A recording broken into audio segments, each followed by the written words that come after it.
22শে জুলাই কলকাতার D block অডিটোরিয়ামে medical super speciality hospital বিভিন্ন অনুপ্রেরণামূলক কাহিনী ও বিশেষজ্ঞদের মতামত নিয়ে পালন করল বিশ্ব মস্তিষ্ক দিবস।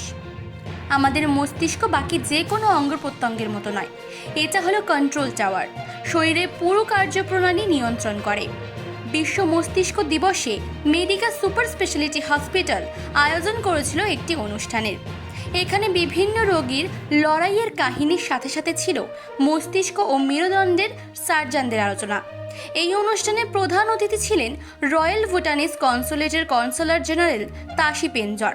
এছাড়া উপস্থিত ছিলেন অভিনেতা অরুণ মুখোপাধ্যায়, সিনেমা নির্দেশক শিবপ্রসাদ মুখার্জি, ডক্টর এল.এন. ত্রিপাঠী, এছাড়া আরও অনেক অতিথিবর্গ সেখানে উপস্থিত ছিলেন।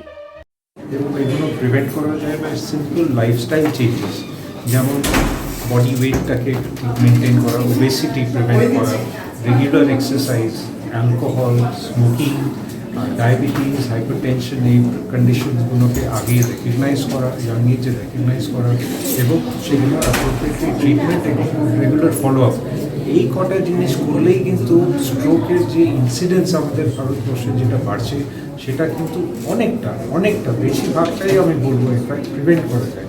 কেন স্ট্রোকটা এমনই একটা মারাত্মক জিনিস, এটা শুধু মারাত্মকই না, কিন্তু এটা পেশেন্ট, ফ্যামিলি এবং হেলথ লিভারকে বেশি এফেক্ট করে।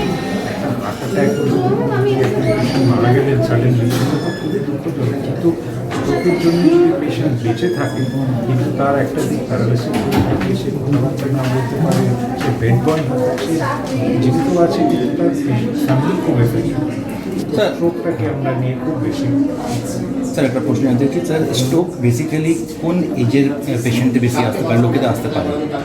খুব ভালো প্রশ্ন জিজ্ঞেস করেছেন, কারণ আগে हमारा doctor Surendra Basu professor neurosurgeon और स्पाइनल सर्जन। आज के brain brain the main M is physical life করা উচিত, এক্সারসাইজ, খাওয়া দাওয়া এইগুলো যদি ঠিক থাকে তাহলে পেশেন্টের অনেক ভালো হবে।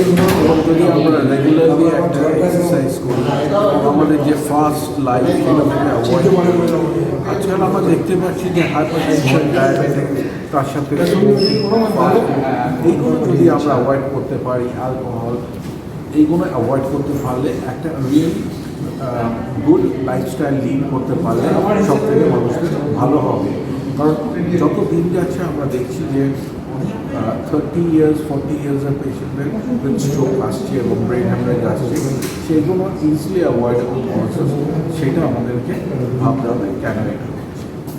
স্যার একটা আপনি সিমটমস কীভাবে বুঝবে কোনো পেশেন্ট? আপনি বলুন 30 বছরের বয়স হচ্ছে, সিমটমস কীভাবে বুঝতে হবে? দেখো, যারাই আমরা দেখছি 30 থেকে 40, তাদের একটা ভেরি ফাস্ট লাইফস্টাইল, কোনো এক্সারসাইজ নেই, প্লাস স্মোকিং, ডায়েট যেটা খুব ভেরি রিচ ডায়েট, এবং এইগুলো যদি আমরা অ্যাভয়েড করতে পারি।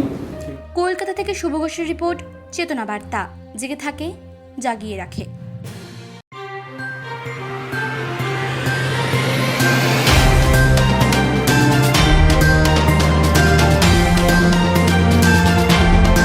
চেতনা বার্তা, জেগে থাকে, জাগিয়ে রাখে।